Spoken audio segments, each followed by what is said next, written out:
Ya, Shalom. Perkenalkan kami dari grup U atau grup kecil 21. Di sini kami akan menjelaskan mengenai teori imagining. Adapun anggota dari kelompok kami, dari kelompok grup U itu sendiri, yaitu yang pertama ada Lestari Dia, ada Leticia Wairisal, ada Lydia, kemudian ada Lucky, ada Marcelina Rosa, ada Neni Ekaristi, Nesha Febriani, Nora Briana, dan juga Petronila. Selanjutnya akan dijelaskan oleh rekan saya. Selanjutnya latar belakang. Imogen King lahir pada 30 Januari 1923 di West Point, Iowa. King adalah salah satu pionir dan ahli teori keperawatan yang paling dicari, yaitu untuk teori pencapaian sasarannya yang dikembangkannya pada awal tahun 1960-an. King merupakan anggota lama American Nurses Association atau ANA. Pendidikan. Pada tahun 1945, ia menerima diploma keperawatan dari Sekolah Keperawatan Rumah Sakit Santo John di Santo Louis, Missouri. King memulai kursus untuk meraih gelar Bachelor of Science dalam pendidikan keperawatan yang ia terima dari Universitas Santo Louis pada tahun 1945. Pada tahun 1957, ia menerima gelar Master of Science dalam keperawatan dari Universitas Santo Louis. King melanjutkan belajar dengan Mildred Montang sebagai ketua disertasinya di Teachers College, Universitas Columbia, New York, dan menerima gelar ADD pada tahun 1961.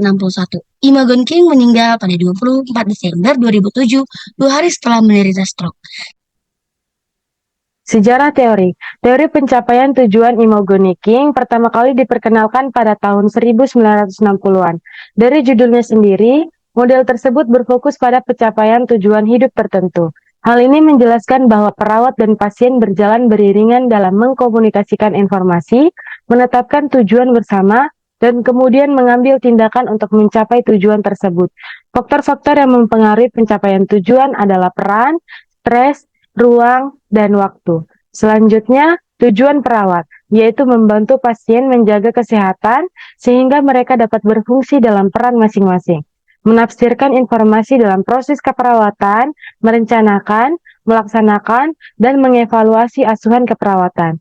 Sehingga pasien didefinisikan sebagai makhluk sosial yang memiliki 3 kebutuhan mendasar, yaitu kebutuhan akan informasi kesehatan, kebutuhan akan perawatan yang berupaya mencegah penyakit, dan kebutuhan akan perawatan ketika pasien meninggal, pasien tidak dapat menolong dirinya sendiri. Baik, di sini saya akan menjelaskan bagian definisi teori. Teori pencapaian tujuannya menyatakan bahwa keperawatan adalah suatu proses tindakan, reaksi, dan interaksi di mana perawat dan klien berbagi informasi tentang persepsi mereka dalam situasi keperawatan dan suatu proses interaksi manusia antara perawat dan klien di mana masing-masing merasakan yang lain dan situasinya, dan melalui komunikasi mereka menetapkan tujuan, mencari cara, dan menyepakati cara untuk mencapai tujuan. Selanjutnya itu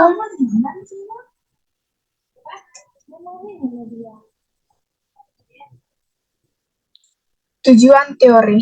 Teori ini berfokus pada sistem interpersonal, sehingga tujuan yang akan dicapai sangat bergantung pada persepsi perawat dan klien yang terlibat dalam hubungan interpersonal dan hanya pada saat itu saja. Oke, langsung saja kita masuk dalam metaparadigma teori King. Nah, di sini teori King memiliki 6 metaparadigma. Yang pertama ada perawatan, yang kedua ada kesehatan, yang ketiga ada individu, yang keempat ada lingkungan, yang kelima tindakan, yang terakhir itu ada reaksi. Nah, perawatan sendiri adalah suatu proses tindakan, reaksi, dan interaksi di mana perawat dan klien berbagi informasi mengenai persepsi mereka dalam situasi keperawatan.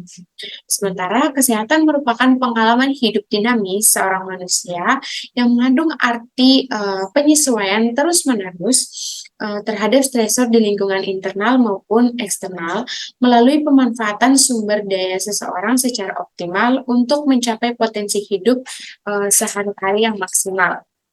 Yang ketiga ada individu. Individu adalah makhluk sosial yang rasional dan berakal budi. Jadi manusia mengkomunikasikan pikiran, tindakan, adat istiadat, dan kepercayaannya melalui bahasa. Terus yang keempat itu ada lingkungan. Lingkungan menjadi latar belakang terjadinya interaksi manusia. Hal ini dapat bersifat eksternal maupun juga internal. Kemudian yang kelima itu ada tindakan. Tindakan didefinisikan sebagai serangkaian perilaku yang melibatkan aktivitas mental dan juga fisik. Dan yang terakhir itu ada reaksi. Dalam teori King, reaksi tidak didefinisikan secara spesifik, tetapi dianggap dalam rangkaian perilaku yang digambarkan dalam tindakan.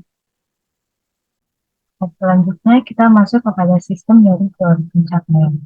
Yang pertama adalah sistem personal. Setiap individu adalah sistem pribadi. King merujuk contoh sistem pribadi sebagai pasien atau perawat. King merinci konsep cipta tubuh, pertumbuhan, perkembangan, persepsi, diri, ruangan, dan waktu untuk memahami manusia sebagai pribadi. Yang kedua ialah sistem interpersonal. Ini dibentuk oleh interaksi manusia. Dua individu yang berinteraksi membentuk angka 2, 3 membentuk triad, dan 4 atau lebih membentuk kelompok kecil atau besar. Ketika jumlah individu yang berinteraksi meningkat, kompleksitas interaksi pun meningkat.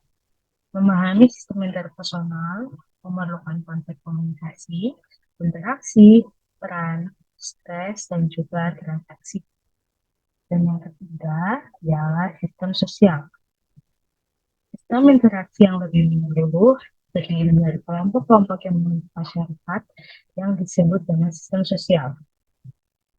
Sistem agama, pendidikan, dan layanan kesehatan adalah contoh dari sistem sosial. Perilaku keluarga besar yang berpengaruh terhadap pertumbuhan dan perkembangan individu adalah contoh lain dari sistem sosial.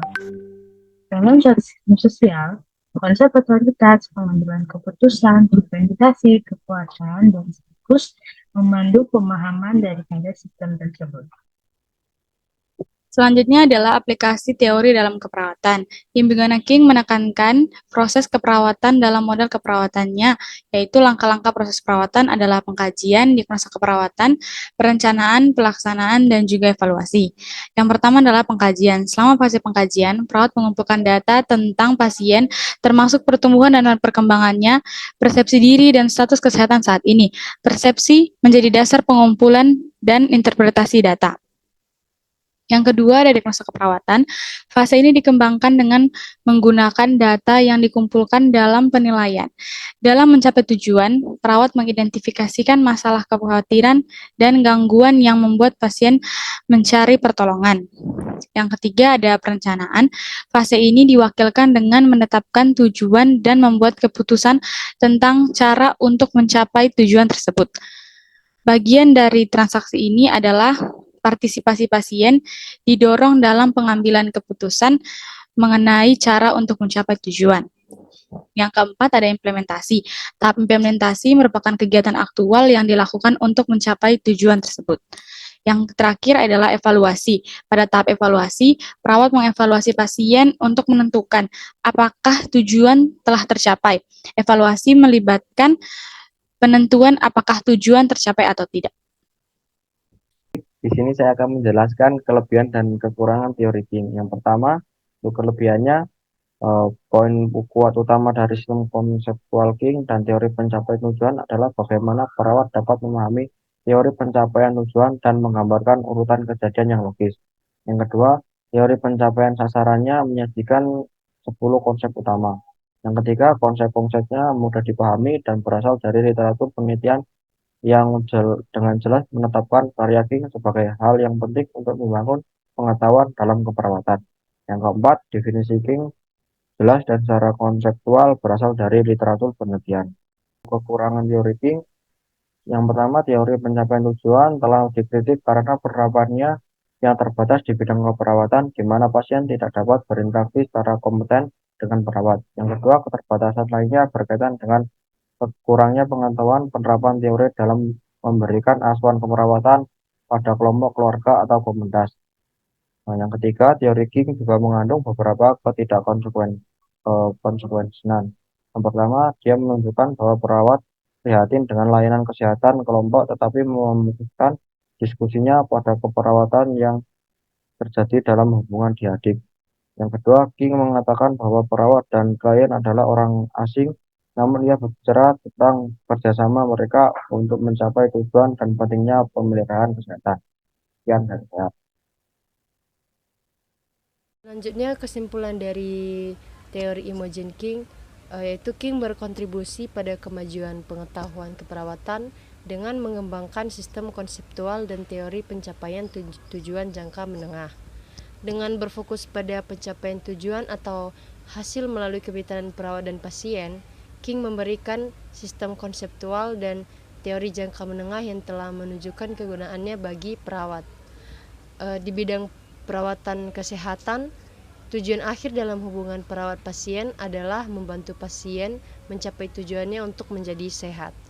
Dengan menggunakan proses keperawatan yang dijelaskan dalam teori pencapaian tujuan Imogen King, seorang perawat dapat lebih efektif dalam menangani pasien untuk mencapai tujuan tersebut dan juga benar-benar dapat membantu pasien. Berikut referensi dari kami. Sekian presentasi dari kelompok U GK21. Terima kasih.